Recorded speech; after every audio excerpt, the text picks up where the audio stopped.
And the item in question, already repairing it.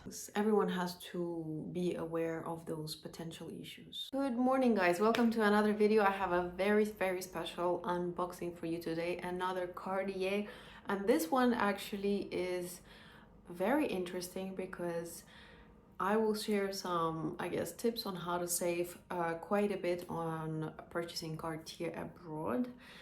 So before we begin, please subscribe to the channel, like the video, click the notification bell, and let's get to it. Let me give you a little pre-story about how I bought this item and why. So I planned a trip to Japan. And it's always been a dream of mine to go to Japan. By the way, the vlog is coming. Please subscribe to the channel not to miss it. But a friend of mine mentioned that Van Cleef and Arpels apparently is so much cheaper in Japan than anywhere else in the world. I'm not sure why that is the case exactly. Is it the pricing policy or everything together, exchange rate, tax refund, and so on and so forth that leads to such a significant difference in price? But basically, I was on a hunt for Van Cleef bracelet, and actually like the whole set, which, long story short, led me to buying this necklace, which I have the unboxing for on my channel. Please have a look where I speak about the price and everything and why I didn't get the bracelet at the end. I questioned myself, maybe other brands are actually cheaper in Japan as well, and I did some research about Cartier because this is one of my favorite brands of jewelry that I have probably the most of. And I realized that it is actually much cheaper than in France. And when it comes to expensive pieces, the difference is quite significant. I mean, you can pay your entire trip to Japan by just purchasing an item abroad there and just enjoy your trip and also come back with an item that eventually will be the same price, right? Including the cost of your trip, basically. I guess depends how you travel, but let's not rumble anymore and let's get to the unboxing. So obviously, because I had to travel with it, I unpacked everything already, and it basically came as it always does. I had a travel pouch, a cleaning kit, the certificate of authenticity, and the invoice, my bill. And this is the box that it came in, and what is actually very special about the box is that they offer to engrave it. So let me show you what I mean by engraving. Is that this box came with my initials, basically, which was very special, I would say. And the item in question is already on my wrist. So let me show you. So this is what I got, which is the classic Juste Clou bracelet with the diamond head, nail head, and the diamond like thingy on the end of the nail. Actually, to my surprise, the diamonds go all the way around the head and below here as well, which I kind of am questioning why did they do that, because it does really, I mean, diamonds in Cartier are very expensive, so that really drives the cost of the piece. So I don't know if I actually need the diamonds behind, let's just say. But let's say one day I will lose it, maybe they can just put it on in front. But yeah, hopefully that won't happen. So this is in yellow gold, Juste Clou bracelet, yellow gold, diamond head, and diamond bezel, or diamond nail, end of the nail. I do own the skinnier version of Juste Clou. If you want me to give you kind of an overview of what I think is worth buying and why, I will happily do it. Just leave me a comment down below, please. So I bought it in size 18 because I want to have a watch as well, even though they don't recommend pairing it with a watch. I actually do really like it with a watch, and ideally, or eventually one day I would get the yellow gold Panther mini watch here, and I would pair it with this bracelet. So this comes in yellow gold, diamonds. I got size 18. My love bracelets are size 18 as well. Usually you would size down normally in Juste Clou, but like I said, I want to pair it with a watch, so I didn't size down, so it would stay lower on my hand.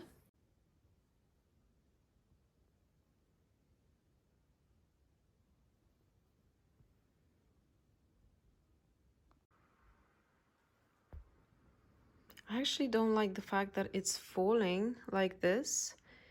I might take it to Cartier for them to have a look, because I've seen a video online where someone describes that this is how they almost lost it, is because they opens so easily.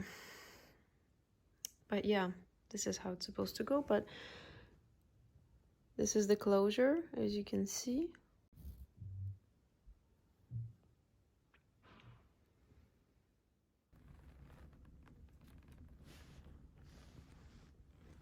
Already repairing it. Oh, I don't know. They told me to bring it in. It's been 2 months. It's been 2 months, and I need to update you on the situation with my Juste and Clou. I hadn't posted the unboxing because right after I finished filming the unboxing, I took the bracelet for reparation to Cartier. Let me back down a little bit. If you just watched the unboxing part of the video, you saw that I noticed something in my bracelet that I didn't love. It was falling. Honestly, if I hadn't watched the video that this girl posted on YouTube, I will link it down below, I wouldn't even pay attention to this. So I did the unboxing. During the unboxing, I noticed the issue. I sent a message straight away to my sales associate. I didn't buy the bracelet from her, by the way. As you know, I bought it in Japan.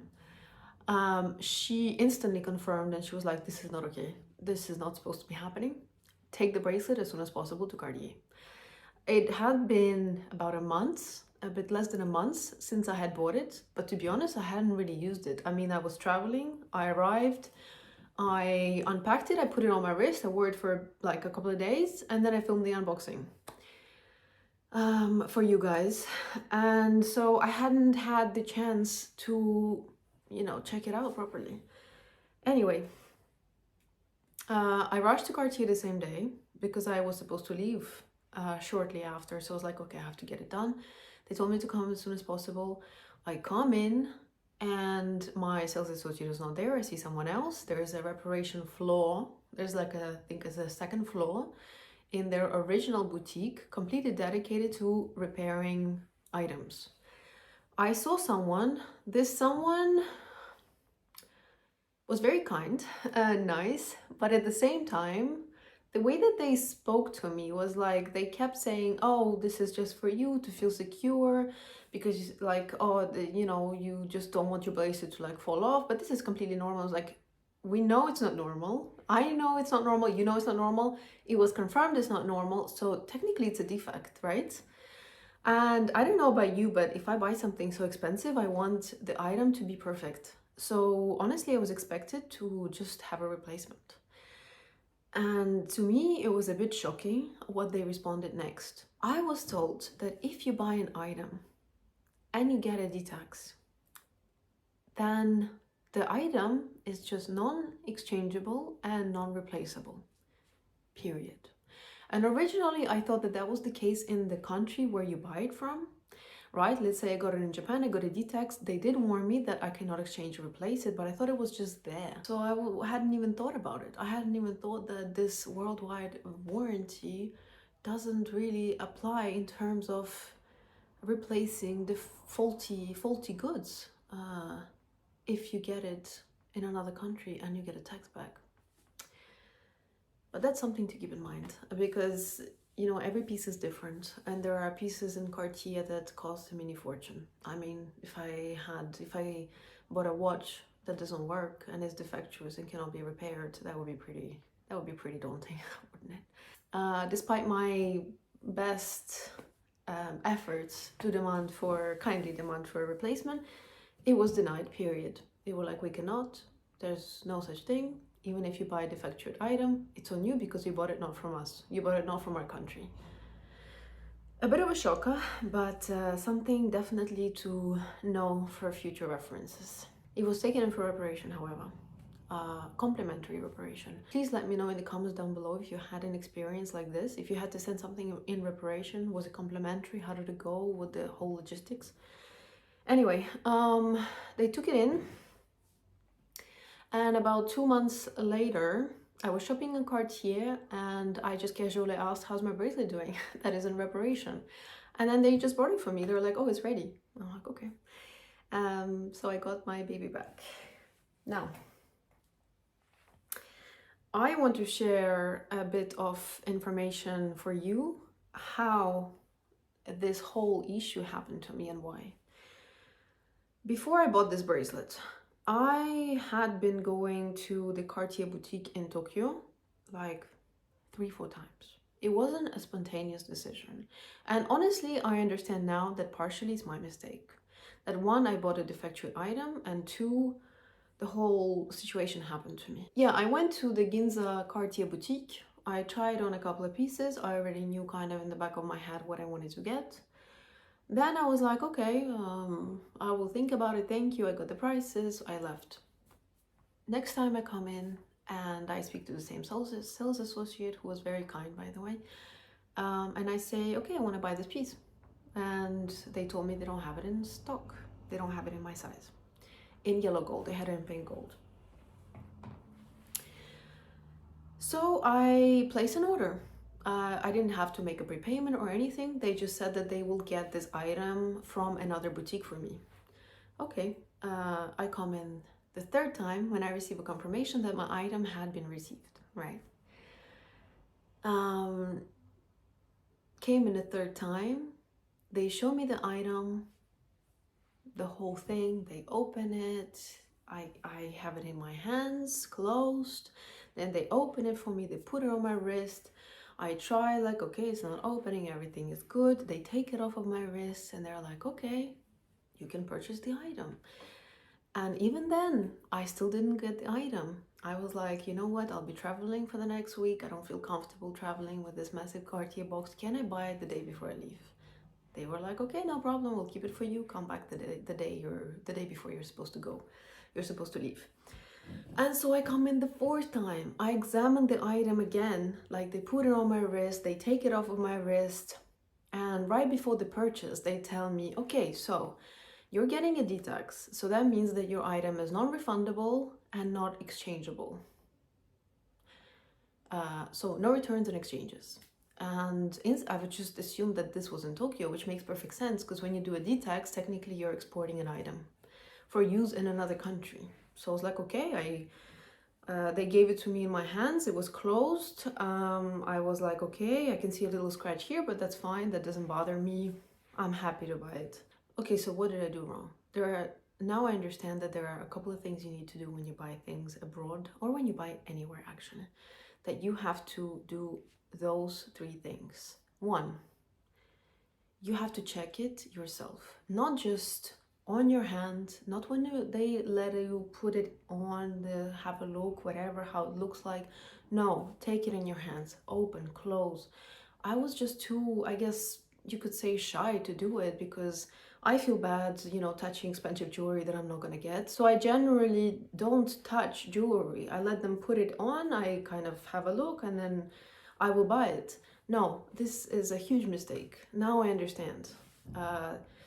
You have to check every item yourself. Close it, open, see how it moves, see if there's an issue with the mechanism. Because it leads me to number 2. Don't just assume that a brand like Cartier or any other high-end, those best brands in the world, that their quality is always at the top. No, things can happen. As you can see, defects happen. Issues with mechanisms. I bought once, my first Chanel bag that I bought was defectured, and I was too intimidated to even point it out. I felt, they put this scarcity mindset in your head that, oh my God, you have a mini Chanel. It's so hard to get. This is the only one. This is the only one. And so, like, you're so privileged to get it. And I'm like, of course I'm going to buy it. Thank you so much. No, I bought a defectured bag. There you go, for this amount of money. And I was too intimidated to, 1, demand a replacement, and 2, do something about it. So don't just assume that brands like this have excellent quality every single time. Defects can happen to anyone. You have to check for them. You have to check for small little issues. So yeah, don't just assume that those brands, that you will not have issues with those brands. It can happen to anyone. It can happen to any brand. 3, do your research. Do your research, because The only reason why I noticed, because the sales associate didn't say anything. I mean, she was fidgeting around with the bracelet, she put it on me, she took it off, and she sold it to me just like that. And I'm sure that she was aware that this wasn't good. Or maybe she wasn't aware. Either way, do your research. The only reason why I had noticed is because I saw a video. And I saw a video actually before getting it. Or is it after? Anyway, I saw a video, but I was too naive to think that it would happen to me. I was like, surely it wouldn't happen to me. That's perfectly fine. That's, well, you know, that happens to someone else. No, do your research. Beware of issues that certain models have, and make sure you check you don't have one. My bracelet, 2.5 months later, I have it back, and kind of left a slightly bitter feeling in my heart, knowing that so far my most expensive piece in my collection was originally defective, even though they tried to say that no, it's fine. Their arguments were in the store, maybe they put it on and off too much. I was like, that's just not acceptable. But anyway, I had a good experience with their repairing. I sent it, 2.5 months later I got it back. They didn't charge anything for that, and now, as you can see, it barely opens. So now if it opens by accident on my wrist, it's not gonna, you see, I put so much pressure. I mean, I put not so much pressure, but I have to put quite a bit of pressure to close it and open. So now if it opens by accident on my wrist, hopefully, let's focus, hopefully, it's not gonna fall off instantly. Well, now I'm concerned about this mechanism, if I will wear it out. And I can't wait to do a comparison video comparing the two, the skinny and the thick models.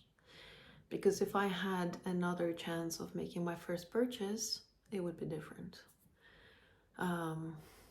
So I will post it shortly. Let me know in the comments down below if you want to see a comparison. I have a skinny model without diamonds, and I have the classic model with diamonds. So there you go. Thank you for watching the video. I hope it helps someone who's making this very important purchase in their life to make, you know, better decisions. Because everyone has to be aware of those things when they buy items like this, items that cost that much. Everyone has to be aware of those potential issues when you're buying such expensive items, surely. So I hope that helps. Please comment down below what experience you had with which brand, and I hope that you will not make the same mistakes as I did, and I hope it will be helpful. So thank you for watching the video. Please subscribe to the channel, like the video, click the notification bell, and I will see you soon. Bye!